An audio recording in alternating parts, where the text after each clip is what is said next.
yeah, what do you got? Bring it up. You know what? I'm gonna go to the bar. Oh man. Grab the wrong. What you want with it? Oh no, I'm good.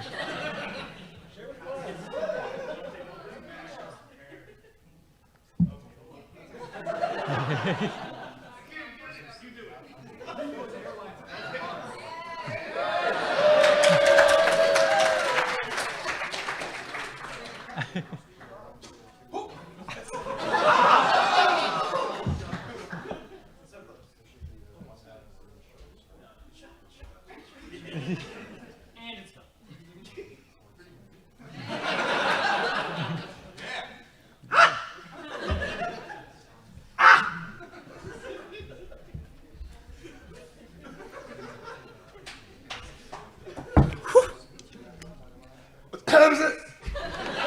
5 o'clock. All right.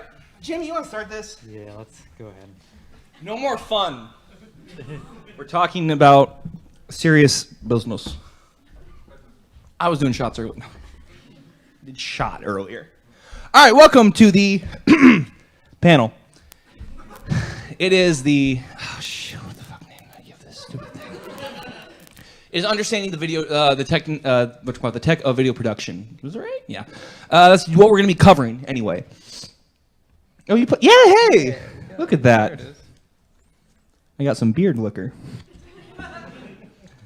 So yeah, welcome to the panel.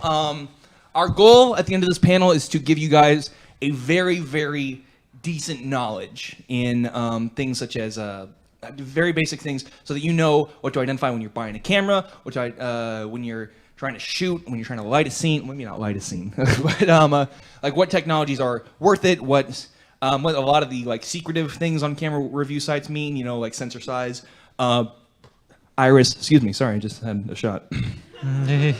Yada yada yada yada yada. So this, my name is Justin. I am from the illustrious YouTube channel Gamer Fumes. Maybe you've heard about us. We're so famous that we need a Kickstarter to keep going. Jimmy. I am Jimmy or James Camelacci. Camelacci.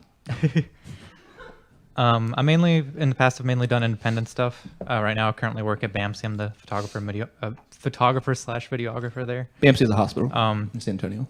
Yeah, it's like it's an army base. So that being said, I actually can't show any of my stuff from there because it's government owned. So that's some cool shit. So that's pretty. Unfortunately, I can't bring any of my work. So, I've been doing YouTube videos for 6 years now. A lot of that was very, very budget. And then me and him actually started at Best Buy at the same time. So, you know, in the camera department. So a lot of my knowledge came from both hanging out with him and pursuing the knowledge that would make me better at my job. And Jimmy, you went to school for it, got a degree for it. You do weddings on the side. You make money off of it. Yes. I have to beg for money for. No. So yeah, no, that's what. I mean, we've collected a good amount of information, both professionally, privately, and working for our various companies. So we'd like to impart some of that onto you, Jimmy. We have a PowerPoint. Yeah, it's very basic, not a crazy PowerPoint. We have a PowerPoint. Don't mean to brag. So, for the most part, we just want to cover the basics today. It's not. We can get a little bit more if you have more advanced questions and stuff like that. Well, yeah. We can get into that. We are going to be taking. I said we have an hour content. We will be taking. We will have a good chunk of time set aside for questions, because I mean we can go over this as much as we can. That's kind of what I was asking. Like, what do you guys want to learn about? But we can go over a lot of basic stuff. But sometimes you have a specific question. So we're going to have a lot of time dedicated to questions. Yeah, and that being said, I will literally we will literally just go over the extreme basics, and then if there are more advanced questions, we'll probably hit those towards the end, because I don't want to do all that advanced stuff in the middle of it, and then because you've also worked with Black Magics and Red Epics, right? So if you're someone who knows what those are in the audience, he still knows. So we're not just going to show you, oh, this is how you use an iPhone camera. This is how you scroll the video. You want to use a Galaxy camera? Get the fuck out of here.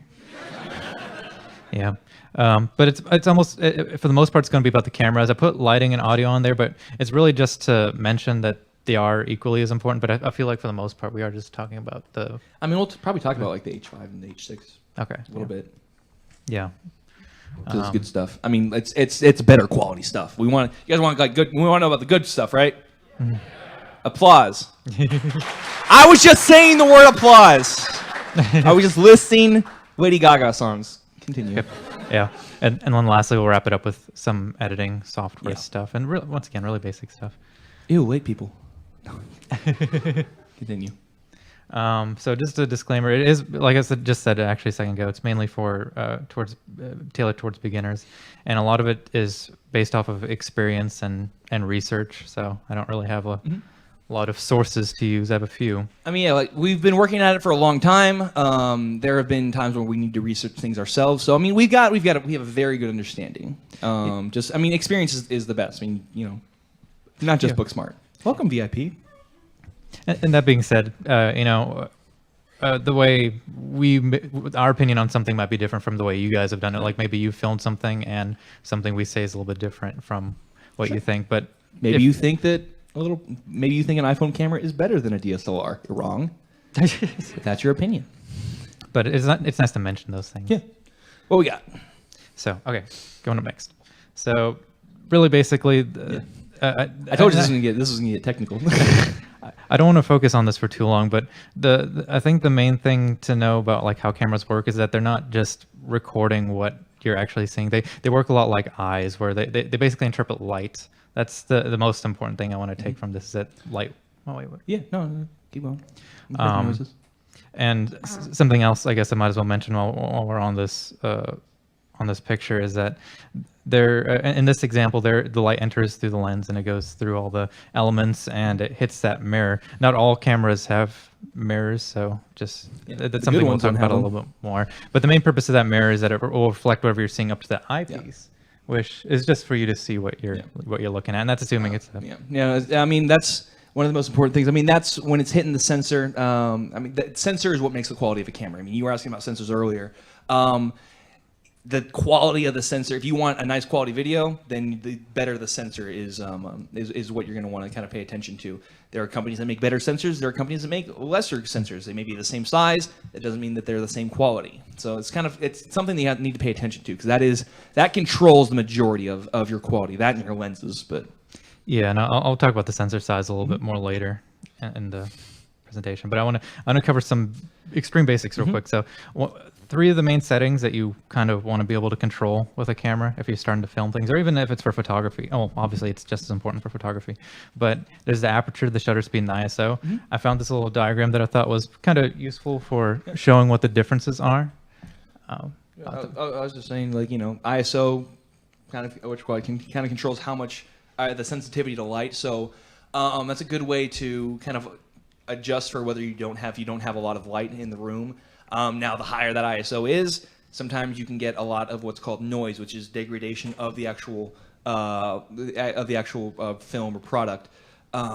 So depending on how good the sensor is, so you know, if you guys keep up with camera stuff, the new Sony mirrorless DSLRs are really, really good at low light. They can hit really, really high. They can get really, really sensitive without blowing out anything. So without getting a lot of noise. Yeah, specifically the A7S and. Oh, the A7S. not to get too into it yet, but one of the main reasons why that one does, in particular, really good at low light is because it has one thing a lot of camera manufacturers are doing nowadays is they keep adding more and more megapixels to sensors, and basically that's for more resolution. With the A7S. They actually went backwards and they put less megapixels in there, and it actually only has 12, and there's a Canon out there that has 50. But the main reason why that one does so much better in low light is because it has much larger pixels and they can absorb more light. Basically, there's more surface area. Wow, yeah. But anyway, another category would be shutter speed, and that basically just controls how much motion blur there is to something. So if it was the blue one over here kind of shows a pretty good example. If it was like photography, then you'd have more motion blur shooting at a slower shutter speed, like 1/4 of a second, which may sound fast, but Yeah, if we're kind of putting it also in terms of like photography, you know, the smaller that number, the quicker it is. So it's kind of the better it is at stopping motion. And you know, whenever people get like those really really soft waterfalls or whatever, when it's like really really, I don't know how to put it other than soft, or like it looks like it's like misting really well. They're shooting those at higher shutter speeds. What? Slower shutter Slower speed. shutter speeds. I'm sorry, yeah. So it takes a little bit longer. You capture a little bit more. With video, do you adjust the shutter speed that much? Really? I mean, No. you kind of keep it at either 60 or 130. Yeah, because you're capturing it's the same thing as like frames per second. For the most part, Same. Yeah, and we'll talk about frame rates on the next slide. But like for video, depending on what kind of video you're doing, if it's more cinematic, if it's creative, I think for the most part people stick with 24 frames per second. Don't really want to talk about The Hobbit too much. They tried something else, but we can probably talk about that later. There is also 30p, which is mainly for television. So either or. The main purpose, the main reason I'm bringing that up is because for the most part for shutter speed, you want to keep it within multiples of that same number. So for instance, if I'm shooting at 24p, I want to have about a 50th of the shutter speed, and that's so basically double that. That's as close as a DSLR can get. I know 24 isn't exactly, it doesn't add up to 50, but aperture is probably I'd probably call it the most important piece of this because it kind of lets in the most natural light. Yeah, it's pretty important. So I mean, aperture it's pretty important. I guess. Aperture is kind of how open. Mostly has to do with the lens, but like how open the camera has the lens be. The more open that is, the more light it lets in. So the more light, you know, the kind of, of course, kind of brings up the quality a little bit because you have a lot of light. That's why anything that says like an aperture of 1.2 or 1.4 is a very, very good lens because it works in almost no light.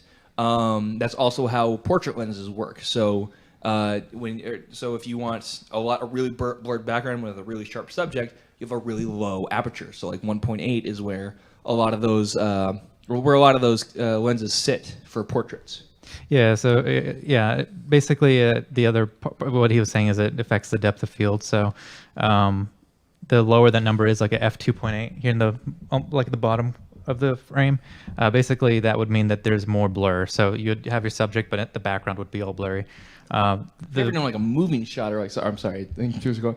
Oh no, I was just gonna say the higher you bring that number, the basically the bigger the depth of field is. So the more that's in focus. So if you're moving around a lot, action shots, you want to higher. You want to higher. A more close is the technical term, but a higher number for the aperture. Yeah, or landscape, or if you're shooting things where you want to have the background in the shot to not have everything blurry. I'm uncomfortable. But yeah, and the main reason this is a triangle is just because all three of those settings affect how much light you're actually getting. And that's actually something we didn't talk about with shutter speed, now I think about it. But the faster that shutter speed is, the less light you're actually getting. Because if you think about it, if this is like the sensor, yeah, thank you. So I'm going, say this is 1 frame a second, 1 Mississippi. I'm not, a lot of light's going to hit that. Going faster, which is how the camera operates, less light is going to get through, but I'm going to see a lot more. And so in the end, it's about balancing all those settings and trying to figure out what best tells what you wanted to, what best tells the story, basically. For instance, like if you're doing a landscape, you wouldn't want to shoot at a very low f-stop number because you'd want everything to be in focus. You wouldn't want the tree in front of you to be in focus and then all the mountains behind out of focus. You'd want everything to be in focus. Yeah. So I guess we'll go on to next. Next. So other key settings I guess for both, but resolution is somewhat important to know just because there's a lot of new cameras coming out. Honestly, yeah, no, I have a lot of people ask me, a lot of people that I thought understood, like, oh, no, you shoot it, like, it was like, oh, your TV's not 1080p. It's like, what is that? It's like, you are young. You should know what 1080p is. Yeah. 1080p is 720 and 1080p are what HD are, high definition. We used to shoot it like 480, which was the square, sucked. It was awful, dark times, worst. 720 is like, advanced S is kind of a more advanced, there is a basic HD. That's what Xbox 360 kind of put out in. And 1080p is what I call true HD. So it's what TVs are now putting out, or what cable's now putting out. When it says HD, normally you're looking at 1080p. That's now what Xbox Ones are supposed to. PS4s, that's what they now put out. So, the newest one, which is the same, just like 5 or I guess 10 years ago when we jumped from standard definition TVs, the squares, to widescreen HD. is now 4K. 4K being 4 times the resolution of 480p. So imagine you have where you would normally have 1 pixel, you now have 4, so you can get a lot more detail. You can also zoom in a lot more. That's probably the number one reason why I personally want to shoot with 4K. I don't actually want to display anything in 4K, but if you shoot in 4K, you don't ever need to frame a shot ever again. You can just make it bigger, and you can make it 4 times bigger and have the same quality. Yeah, it's something you really don't talk about as much with video, because a lot of the times if you shot something at 1080, you want to put it out at 1080. So if you crop any of the picture, you're going to start losing resolution. Quality. You lose quality. You're making pixels bigger that are not supposed to be bigger.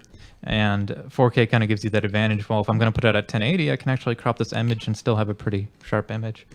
And then there's those frame rates we just talked about a while ago. 24 and 30 are the main standards. What does the curve do in 4K? It was like a curve TV. The Samsung ad. curve? Yeah, what does it add?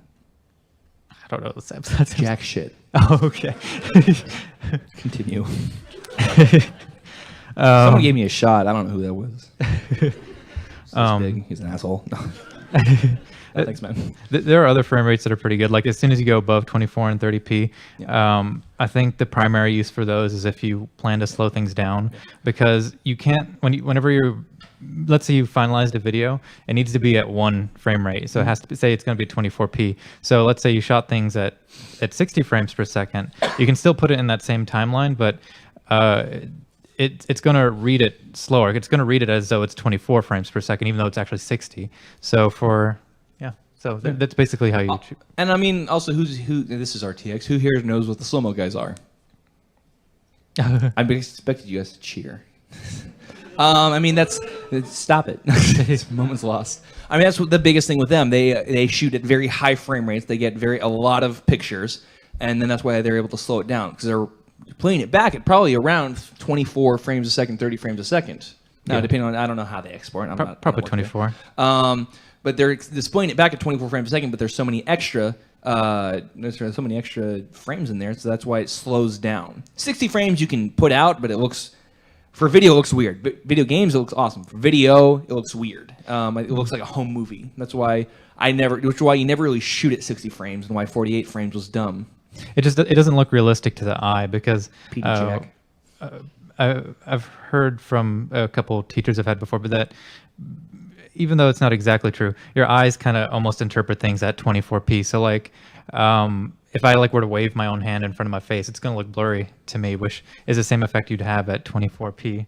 Right. But if my eyes were seeing it at 60p, I would probably have a more crisp motion, I guess, if that makes sense. Yeah. But this is super fast. Yeah, then you might need to shoot a little quicker. But I guess the last other thing that's pretty important is white balance. And it's not that cameras are, because in a minute I want to talk about auto versus manual controls. It's not that cameras are bad at auto detecting what the white balance is, but sometimes there are multiple light sources, and it's kind of... And it's also, I mean, we used to have this problem when we shot, well, not with you, because you made things better, but when we shot with a camera that only used auto white balance, you know, if we put up something dark, if we put up a dark tarp or something in the middle of a shot, you would see everything change. You would see it, jump a lot brighter. It's oh, this is really dark, whiter. And then they'd put the tarp down. It's okay, normal. And so the control over that white balance is, I personally think it's essential. That's why I don't like to drop down to those really basic cameras, because they don't allow you to control the white balance. It's only auto. Exactly. And I think if filming or making short films or skits, any form of video, even photography would be important too, even though we're not really talking about photography as much. But if you're really getting into something like that, I'd really encourage learning how to do everything manually. There are some settings that are helpful too, such as aperture priority, shutter priority, that make it a little easier. Yeah. But I think for video, for the most part, full manual is definitely the way to go. With white balance, I mean, if you were to open up one of your cameras right now that has that, if you were to open up, not that camera. There's a guy walking around earlier who's made it a lot easier.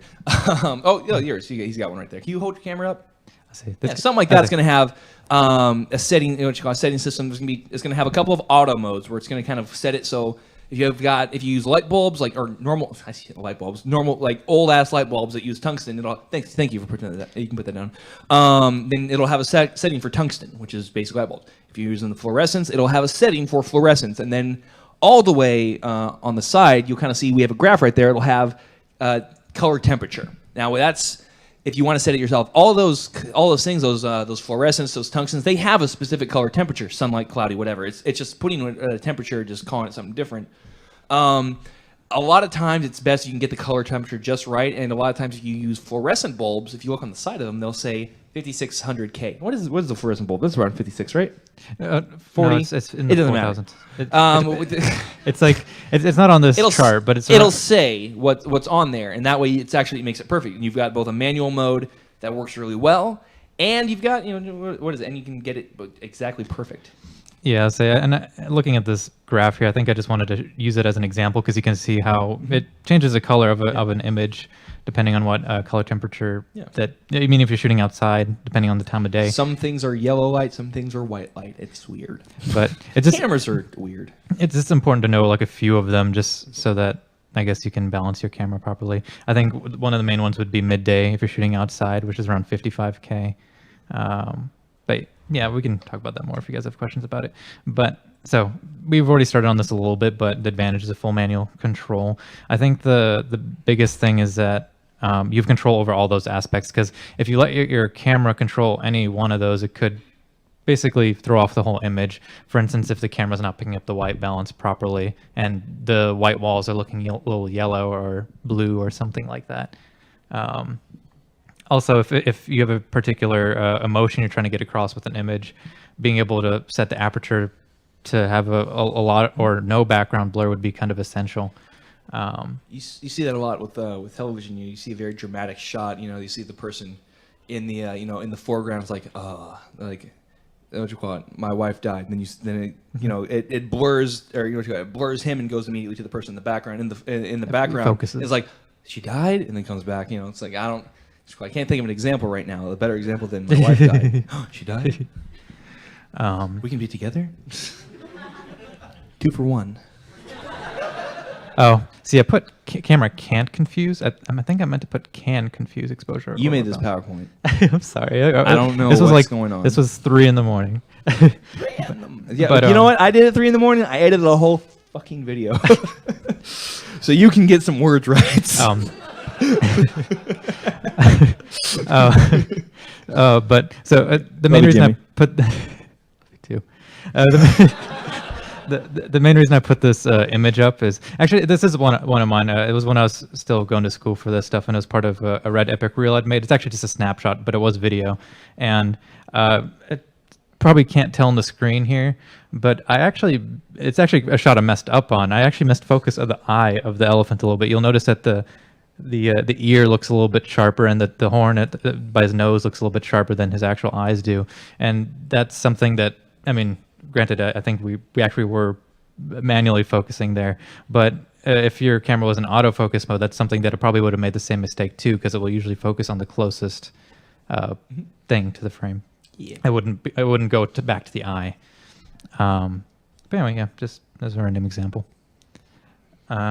So you want to buy a camera? Good luck. We're out of here. Goodbye. The biggest thing to kind of if you were at the previous panel, it might be a little bit of a what do you call it? Repeat. Echo is the word I'm looking for. So camcorders are nice if you are just getting off the ground. There are actually some really nice camcorders. The main disadvantage of beginner camcorders that are $200, $250, somewhere in that range, that you can get like a Canon or a Sony at that range. Don't get the Samsung. I'm going to tell everyone real quick. Do not get the cheap Samsung. It is $99. It is a piece of shit. Oh, the camcorder. Yeah, that was in the 90BN. Don't get a Samsung camcorder. Well, it's just because I own a 720p. It doesn't. Yeah, learn that alone. Anyway, maybe that's okay for what you're doing, though. Maybe it's okay. Stop it. No, it's not okay. Stop it. Anyway, no, the camcorders are nice for if you're just doing like comedy, or even if you light it well, you can even do a few basic documentaries with it, or interview stuff. or if you're doing home movies, just get it. The advantages of them is that they run forever. They will run until their SD card is full. That's nice. That's something the DSLRs don't do. Or the battery dies. Or the battery dies, yeah. They're light. Camcorder technology has gotten so good and basic. It's boring to talk about. When we used to sell them at Best Buy, it was the most boring thing in the world to talk about, was camcorders. Like, oh, I want a camcorder. What's the difference? No, not a lot, man. Just not a lot. They're cheap. They work. Their sensor is not that big. They don't let in a lot of light. They don't have they don't have almost any control over white balance, aperture, shutter speed. And there are some camcorders. If you jump up to the DSLR price, there are a few camcorders. There's actually two really good ones. There's a Canon, the G20. Or G30 now. And the G30 now. And then the Sony, it's got a stupid name. It's got a projector on it, and if you shake it, it's actually got a physical stabilizer. It's about $5.99. I wish I remember the name of it, but it's stupid. It's like P730X. That are really good. They actually have bigger sensors. They let in more light. They give you a lot more control, and they have better microphones. If you're looking for a nice all-in-one, and the Sony one will have an audio jack too, which is another kind of nice thing about camcorders is that they all have audio jacks. Yeah, and usually it's a little bit easier to control the audio too. But depending on what, because there's also DSLR and mirrorless cameras that have good control over that too. And then you can jump up. There are $1,300 Sonys. There are $1,000 Canons. A lot of those, when you upgrade, I said this in the previous panel, there are reasons why they jump up in price. Whether or not they are justified by how much they go up is it's kind of an interpretation. There are better quality things that you get. Such as the difference between a Sony Sony camcorder for $1,300 and the difference between $2,000 is the fact that it does 4K. That's neat. That is definitely a reason why something would cost more money. I don't know if it's $700 more. So it's. I mean, it really depends on what you want to do with it too. That's exactly. So it's taking inventory on what you're going to shoot and what you're. I mean, if you're shooting short films, if you're trying to get a very serious short film off the ground, 4K is a lot better. A lot of festivals will help you out. It'll help you out if you're in 4K. If you're doing YouTube stuff, 1080p is, like I said, I don't understand what you call it. It's cool that YouTube does 4K. I don't ever try it.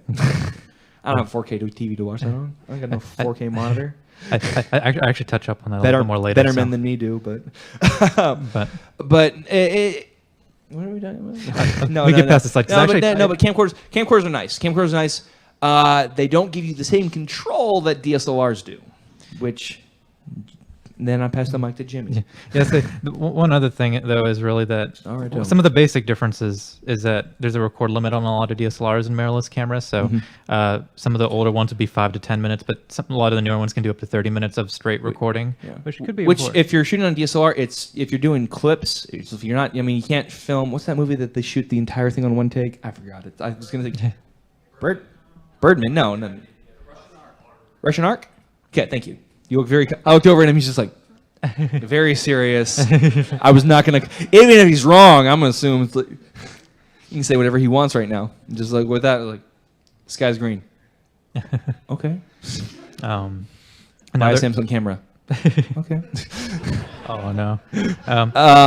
But the biggest advantage of DSLRs is, their control, but probably the lenses.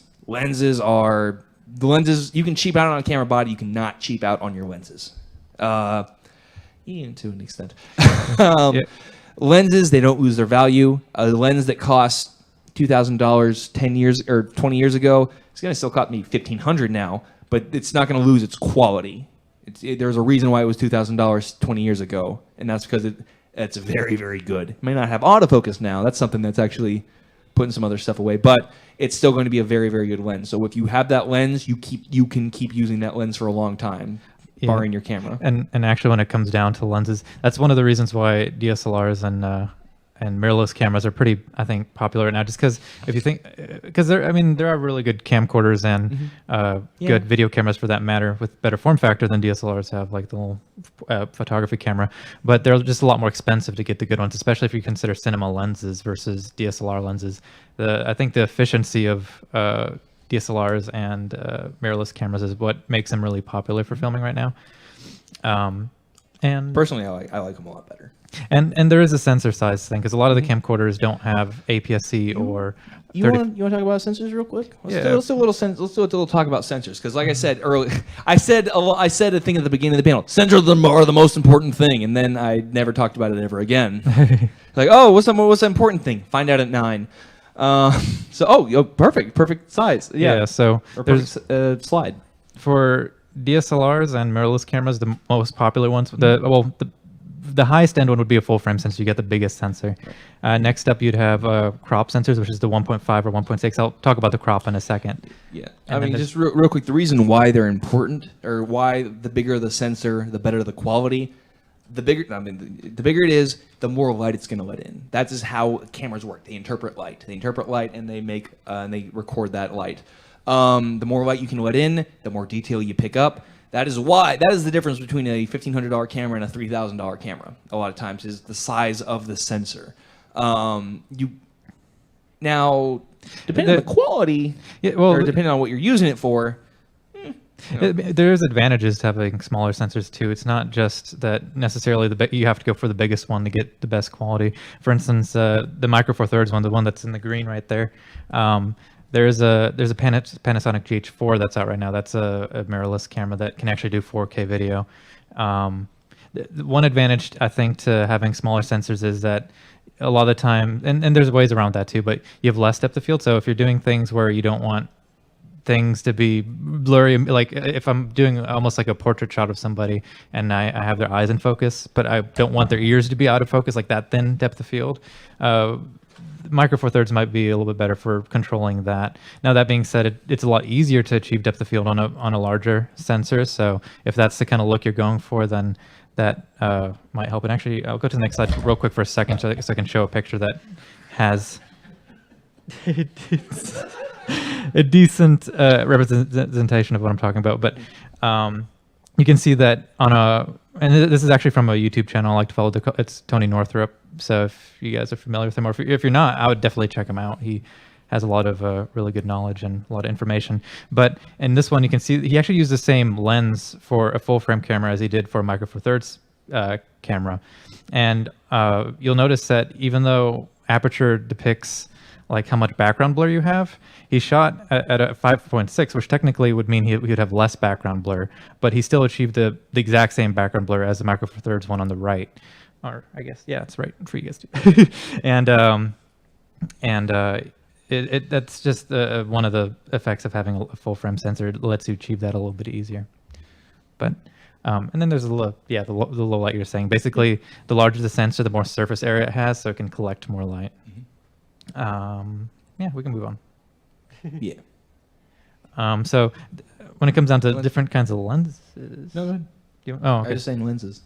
So there's one big comparison it would be prime versus zoom lenses. Primes are basically lenses that are set at a specific length. Like you can't zoom with them. So if I'm looking through it and it's a 50 millimeter, that's the look I'm going to get. If I want to change my angle or point of view, I'm going to have to move further back or move in closer to the subject. Zoom lenses, obviously you can just zoom if you want to get closer or further back, but it also does change it does change a little bit more than just that. But one advantage to primes is because they're a little bit more simple. They have less elements to them, basically, is that you usually get sharper results from them. And you also you can go down to lower apertures to let in more light. Whereas zooms, since they're a little bit more complicated, they got more glass in them. It diffuses a little bit more of the light. Oh, okay.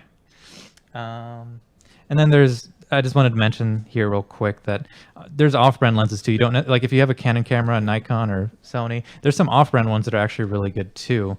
And I think one. Do you want to mention something about it? Sigma's great.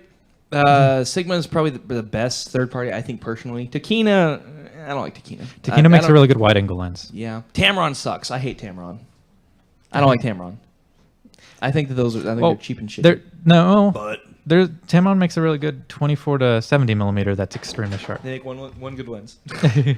But I guess I'll get back to the second. Let me see.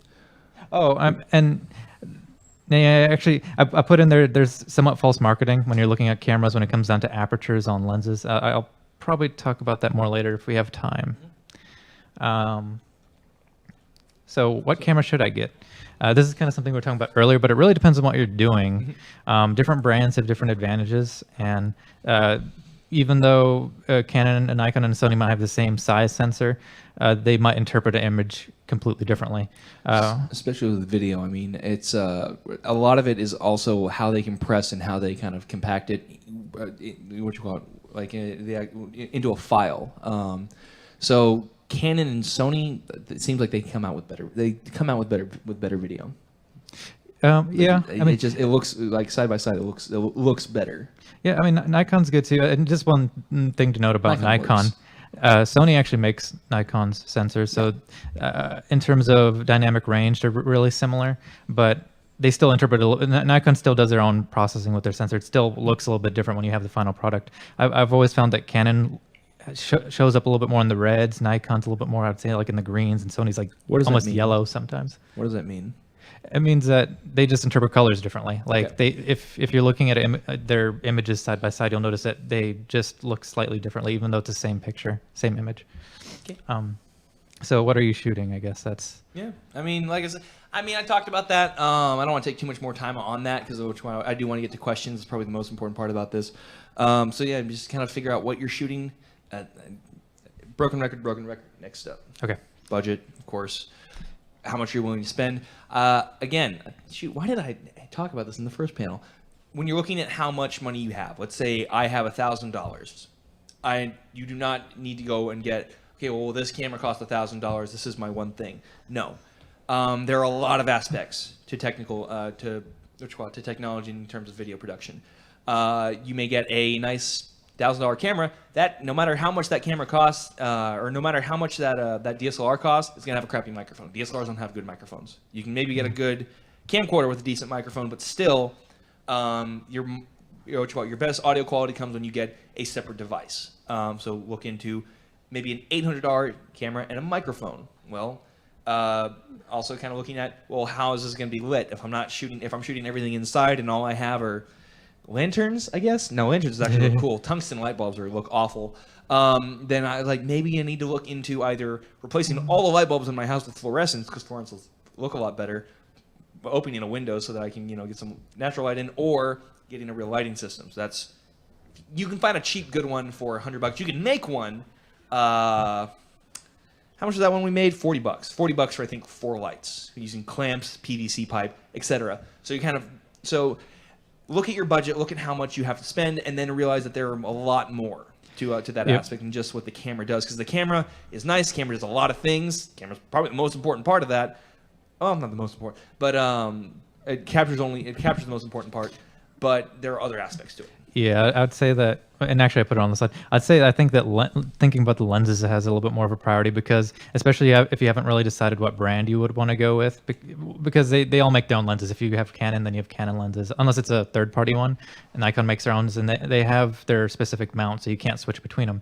Now, Sony's kind of interesting because they do have adapters that let you use other brands' lenses, and I don't know if they have the Nikon to Sony yet, but they definitely have the Canon to Sony one, and that's a really there's a Nikon to Sony. They have it out. Oh, okay, because they didn't have it originally. But it's important to know just because like if you invest all the way into Canon because maybe that was what was good for you at the time, down the road if you wanted to go Nikon, it'd be difficult to make that change because you already have all those Canon lenses. So it's good to do a lot of research on which camera brand you'd want to go with and make a decision from there. So I guess yeah. It's about that. Yeah, I think we should about that time. Bye, guys. No. All right. So we want to open it up. Like I said, I wanted to dedicate a lot of this to questions. Maybe we can talk a little bit more if we run out of questions because there's a little bit more information that we didn't get to. But that's the main thing. So raise your hand. I will call on you. You in the gray, right, who's like half, who's like not committed. Like I don't know. My hand up. It's the whole lifestyle. Continue. So about audio. Mm-hmm.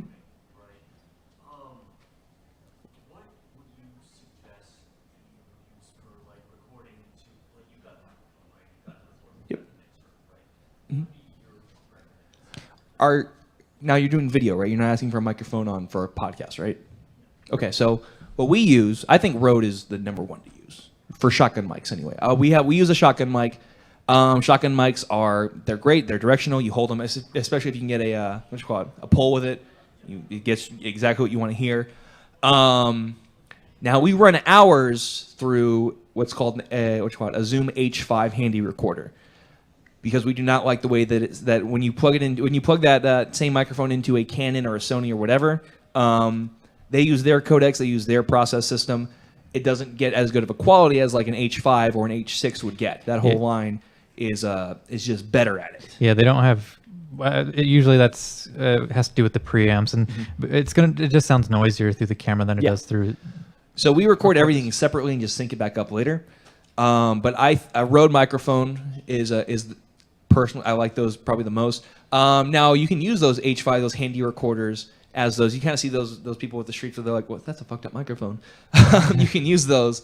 They'll have a windsock and everything on them. But that's what we use. I think that's probably the best choice. I think now this is personal opinion, but I think if you're getting serious in the video, then an external recorder is kind of a requirement. Again, that's personally, you can get great results with a DSLR one. I don't like the quality. I don't like the difference that I hear. Yeah, and professional video cameras will have pretty good preamps as it is. So if you had a professional level camera, you can stick them directly in there. Okay. Yeah, actually, I know this is really random, but you went to Northwest Vista, didn't you? Because I think I know you. I think I've seen you before. This is not the reunion. This is not the reunion panel. No, I'm kidding. But yeah, I use those at Northwest Vista too. But I guess. Next question. Yeah. Yo. When actually editing your audio and all that, what program do you prefer using? Pro Tools, Premiere? I do mine in Premiere. I just work with it. Now, if I ever need anything done with it, like if it's really windy, Audition, just using using Bridge is fucking phenomenal at getting rid of the wind. I have never used Pro Tools for video anyway. Which you use it for music and audio and stuff like that, or music audio. But I've never thought about using it for for dialogue, because dialogue's pretty basic. And there's not a lot. I mean, I hate to say it like this. If you're doing it right, if you're, like, okay, quiet on set, got a decent microphone, got everything pointed the right directions, got it recording the right way, then you shouldn't need to do too much. Which is why I do most of my stuff through Premiere. Like I said, I only ever export it into Audition if something's really fucked up with it. Yeah, I had a wedding I shot once where they had a sound, or not a sound generator, they had a generator just behind the wedding, and it generated sound too, right? Yeah, it generated quite a bit of sound. And that would be an example of where it was a lot easier to work with the audio file in Audition to remove that sound versus Premiere, because you have a little bit more control of it. I'm making a tower.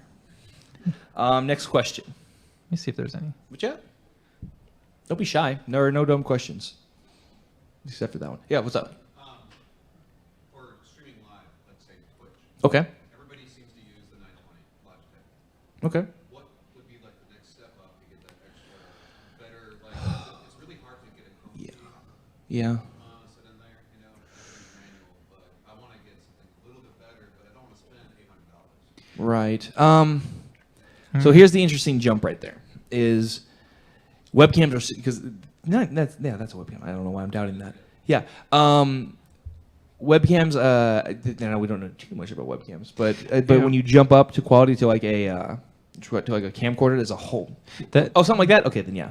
Yeah, that kind of has to deal with a camcorder would help a lot. That kind of has to deal with the color space, and actually in a situation like that, I'd probably, depending on the DSLR or a mirrorless camera, a camcorder might actually be better in that situation, because and that's something I didn't put in this presentation. I didn't think about it. How dare you? There's a different there's 420 and 422. Basically, if for something like that you'd want something that has more of a color range, 422 would probably be the cheapest one, because once you get into cameras that can do 444, that's a lot higher up. But that's something you can look up under specs of cameras and see the color range it has. But thank you for your question. Mm-hmm. Two chairs down. What's up? Yeah, you two. Yeah, sorry. What is your guys' personal opinions about people using GoPros? I didn't like him in The Hobbit. I got mad at that. I got so pissed off. I was just like, is it fucking not a GoPro? They strap GoPros to the barrel and fucking send them down the road. Damn it. GoPros can look good, just like camcorders can look good, but you have to frame them a little bit differently. They're not automatically great cameras for what you call it. I think for video production. Yeah, for most filming, I would say no. But if you have a specific reason to use a GoPro, yeah, because the reason why it would work or wouldn't work is all within the lens for the GoPro. It's a really wide angle lens, so it doesn't look natural. If you're trying to do like a dialogue scene with somebody, it wouldn't work. You're gonna distort their face. It's gonna look wider. It's just the lens wouldn't help you there. But if you're doing anything, or even for certain kind of blogging where you just want it on you so that you can walk around and do certain stuff, that's where it would. Or Twitch. Actually. Yeah, because you can't. I mean, if you're doing blogging stuff, I couldn't really see somebody walking around with a big, huge camcorder blogging, whereas a GoPro might. Although for wide stuff, yeah, definitely. You could get away with the GoPro. You just gonna have a problem with sound rigs and kind of devices that can use it like a normal GoPro, or like that can use it like a normal camera. Although there is a Steadicam that works pretty well with it, so you can just literally handheld your GoPro. It's just kind of the issue with sound, because that's the biggest problem with GoPros, is that their sound is suck. So it's but they're nice. They're nice video. But yeah, no, you can. It's viable. It's viable. You just have to be very smart with your shots. Yeah, and they're really good at what they're meant to do, which is like that action kind of video. Because it would be, imagine putting like holding a DSLR or a big camcorder trying to do some of those action videos that people do with GoPros. It would be impossible. The fact that it's such a small camera and it can actually do 4K video and all this other stuff is actually really good. It's a good camera. What is it? It compresses at a really good bit rate too. Like it's not just like a really cheap camera. It compresses at a really nice bit rate, which we didn't talk about. Higher bit rates are better. It'll say, but they take more space, so it depends on. So all right, next question. You.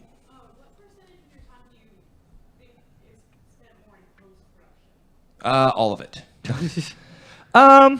It kind of depends. Like actually, yeah. When you come over and you really get into a shot, like it's like Jimmy, we need to fucking shoot. Like, oh, hold up, you fucking spend an hour. No, but it always looks nice. Depends. Yeah. I mean, editing definitely takes up the most time, and in terms of what kind of editing. If you are doing any kind of like special effects, that would by far take the longest amount of time. Yeah, and that's another thing we didn't really talk about but like speed grading and things like that, color correcting. That's the biggest way to make your video look better, is by using color correction software. What was that one that you were talking about? I use Speed Grade because I have the Creative Suite.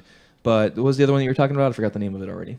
I use DaVinci Resolve, and actually, DaVinci's kind of a good example because it also does have a really good video editing software now since they're upgrading it. But anyway, I was actually going to use that as an example for this picture because this was when I was in my internship, so this is like a long time ago. But color correcting is really powerful because for this shoot specifically, the director actually went way past time. He's actually supposed to take the shot during the day, so it was completely way off from the when we were supposed to be filming the commercial.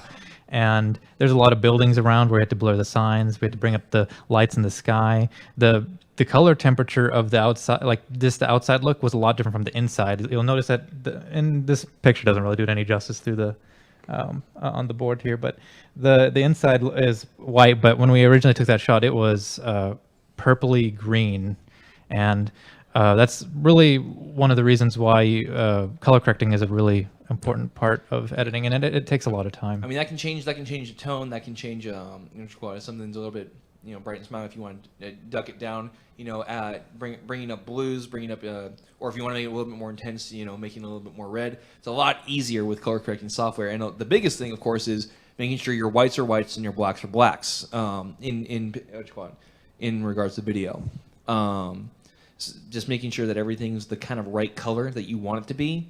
That's what you can do in color correction software. Sometimes it's a lot of times better than having good lighting. Is just color correcting it. Yeah. I didn't even see your rig. Holy shit. Yeah, he's got a what is it? A Blackmagic? Is that a Rokinon lens on there? Yes. Okay, that's nice. Mm-hmm.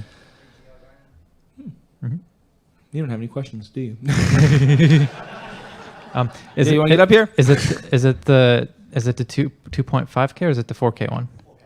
Awesome. They just came out with a new one, a really good one. Charmander. What are your favorite Premiere. It's almost. I'd say it's almost. Actually, I had a page on. Let me see, because I had the other names on there too that are good ones. Again, a lot of my stuff comes from Premiere though, just because mainly, I mean, Final Cut Pro I've heard nothing but good things about, but I like that it is. With Premiere for $35 a month, I have everything. I have After Effects, I have Premiere, I have Photoshop, I can make a game if I feel like it. I never feel like it. Yeah, Adobe's great because it has links. So they have a whole bunch of other software for different things. Like Premiere itself is really good for like the timeline editing, putting your clips together, stuff like that. SpeedGrade is what I use for my color correction. SpeedGrade which is a part of the suite. Yeah, it's part of Adobe, and then there's After Effects for the effects portion, or I think I use it a lot for text too. Avid's really good too. They use that in a lot of movies actually. The pro version of Avid. Yeah, at Northwest Vista they had Avid, and we use that a lot. And I think Avid's pretty good too, but I think it's a little bit better for streamline editing. I think if you're trying to do things a little bit quicker on the fly and you want it, and you need to get into other programs as well, Adobe's a little bit quicker because of that link, and that's really useful. Which is actually one of the reasons why I think DaVinci Resolve is going to actually become a lot better, even as an editor, not just as a color correcting software. And it's free, by the way, if you get DaVinci Lite. Because basically you'll be able to edit your footage in that software and also color correct it in the same software, which saves a lot of time from exporting it out into a file and then re-importing into another program. It could be like a full feature-length movie, and then it takes forever to export, and you got to re-import into another software. It takes a long time, and it's really easy to do if it's all in one software. So the answer is most of it. Yeah, and even Final Cut is still good nowadays. I think a lot of people went away from Final Cut because when it was first released, there's a lot of issues with it. But they did a couple updates, and Final Cut's still, for Mac users, Final Cut's really good too. Thank you for your question. Next question. Yes. You're talking about color correction earlier. What is your opinion on using lowering saturation to get kind of a cinematic look? Oh, yeah, actually, that's why I put this picture here, the Walking Dead one, because a lot of times the Walking Dead, I mean, it does have a lot of like a green yellowish tone to it as well, but they use a lot of desaturation for their final look. I think, I mean, if it helps tell the story, it's a good thing. It really depends what you're shooting. I think in most situations you wouldn't want to lower the saturation, but it works for certain looks. It's more of a cinematic choice. Like if you're doing something like a commercial or something that's going to be professionally like aired somewhere that's not a movie, I think that's generally what you wouldn't go for that look. Or I would say another common look. That's why I added that other picture down there, the bottom right corner of the Batman look. I think that's a really common Hollywood used look, where the heavy on the blues and the darks and in the whites, it gives it a little bit more of a, I guess, a cinematic feel. Makes it Dark and gritty. Yeah. Next question. In the back. Yeah.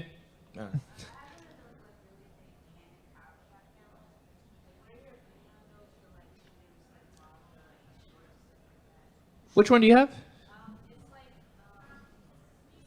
520? SX60? 530? Yeah, that's actually that one. I like those a lot. The ones that are in like the $300 to $400 range. They work really well for vlogs and for really basic video.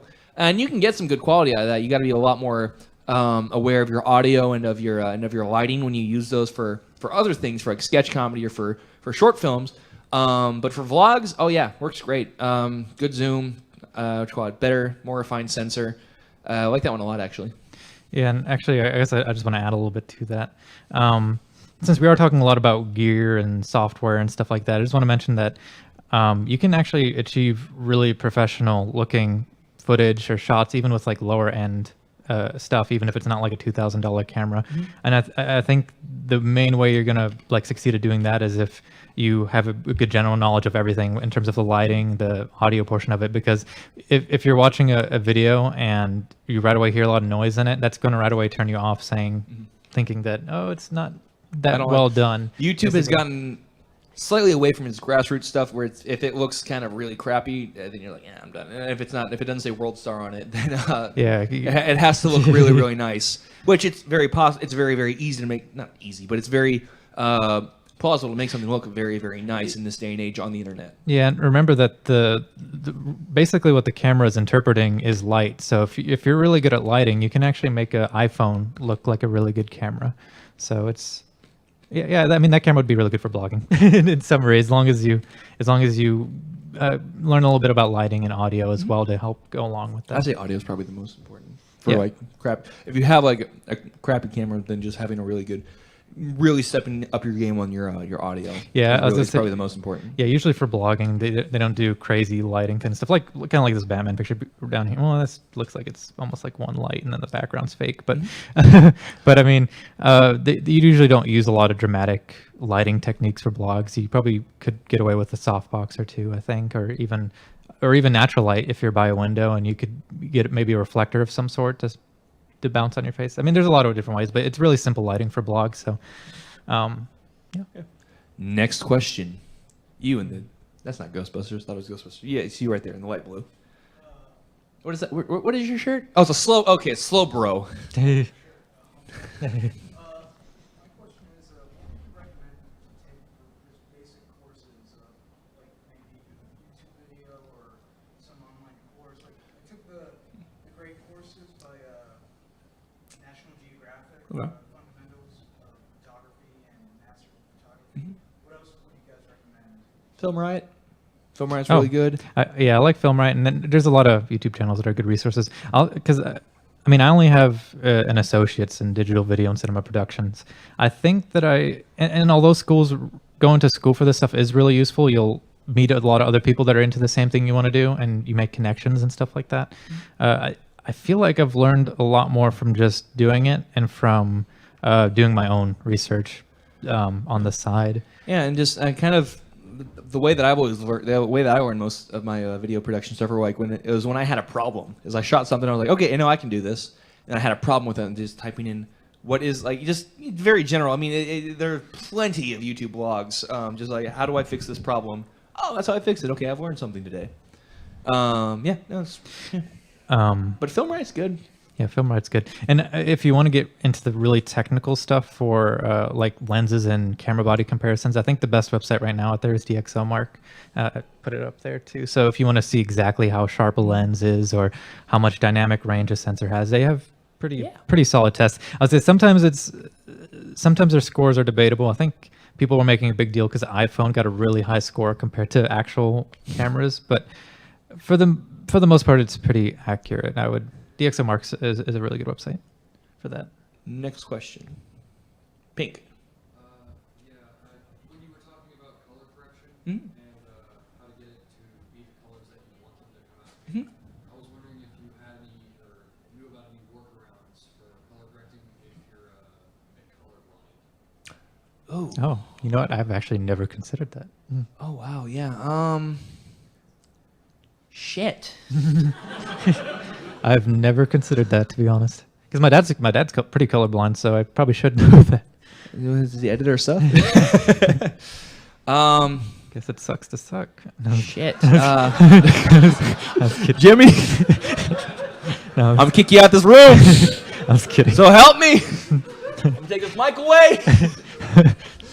For my dad, that is. I mean, shit. Well, aren't there? No, hold on. Now, there are things that tell you how green something is, how red something is. There are programs that'll do that. I don't know the name of them. I know that there are programs that'll do that. So it's kind. I guess you would just literally, kind of like Braille. You would have to like learn kind of how to read those as opposed to just. Oh, I think I misunderstood the question. Are you talking about color correcting because? How do you color correct if you're colorblind? If you are, I thought it was like color correct towards people that are like to what? grade something towards somebody that's colorblind. Never mind. That's a weird. Yeah, I thought about it completely the wrong What way. a demographic! It's like the left-hand store. I misunderstood that question. I think I don't really have an exact answer for that, but something I found interesting when I was going to school is one of the teachers mentioned that there's a lot more women color correctors, color graders out there than there is like male color graders, and I think that is because women generally don't have the same issue with Don't be colorblind sexist. as much as guys do. So, They have just as many problems as we do. however, there is what's that? Magic Bullet? Yeah, there's software out there that actually has pretty good presets for color correcting too, where it's more of a you put your footage in there. Yeah, that's another thing. I mean, there were some websites that we've actually gone to that you can download kind of like, okay, it says that this is this look, this is this spaghetti western look. It's like, okay, well, just put that on there. So presets actually might be a really good. There was also there's a photographer that our Sony guy used to always bang on about because he put out his presets so you can make your pictures look exactly like he made his. Yeah, and that's good. I'd say the best thing would be to use other tools like histograms and Make a friend. Not at the colorblind convention. Find at RTX. Don't. yeah, there's graphs such as like histograms and stuff like that and color correcting software that help with that a lot too. So if you can't actually like visualize the colors or the exposure correctly, then there's tools that can help with that too. Next question. You in the red again. I have a question. I assume that's why you raised your hand. With the earlier we were talking about the GoPros. Yes. Now I'm betting it would probably be. I'm just wondering, would it be much more cost effective to just rent that for a particular shot than actually buying it? Can you? If they're so specific. Yeah. Shoot. Have you ever tried to rent a GoPro? No, I haven't rented a GoPro. I mean, it's definitely bought one. something to I'll borrow yours. Oh yeah, but You're my rent guy. I got one cheap, so. But no, renting's definitely an option. Absolutely. I mean, GoPros. I don't like the white edition GoPro. I'm kind of iffy about the silver edition. So black edition is if it's me, I need a shot with a GoPro. I'm gonna want to use a black edition. That's $400 to $500, depending on $500, or the 4 silver. So $400. Yeah, no. If you can find a place to rent them, absolutely, it's cheaper. I mean, it's cheaper to rent your camera and lenses too. I just like buying things. I know that if I throw it down on the ground and break it, then I'm the only one at fault. Well, he's the only one at fault. The group, as an individual, the group, we are at fault. Yeah, no, I'd definitely consider renting for equipment because there's, for instance, if you've planned out, this is one really good example, like a short film that you've really wanted to do and you want it to be high production quality. It doesn't necessarily mean that you have to go buy all that equipment that you'd need to do it. Renting stuff is a lot cheaper, especially if you want to get the cinema quality stuff like cinema lenses or red epics. You don't necessarily need to buy that kind of stuff. You could rent those for a day. Or All more right, than a day. Next probably. question. Too bad. I'm sorry. No, I'm sorry, man. We actually are out of time. Thank you guys for coming out tonight. I'm getting dirty looks from the back. But thanks a lot, guys. Mr. Quad, if you liked us, we're part of a YouTube channel called Gamer Fumes that is doing like I said, I joked about it earlier, but we are doing a Kickstarter campaign. Kickstarter.com/gamerfumes. Keep comedy going. Check it out. If you don't like it, at least share it. If put it on your enemies' profiles, like, look at this. Thanks a lot, guys. Enjoy RTX. Yeah. And if you have any more questions, you can talk to us afterwards. Yeah, we'll be in the lobby.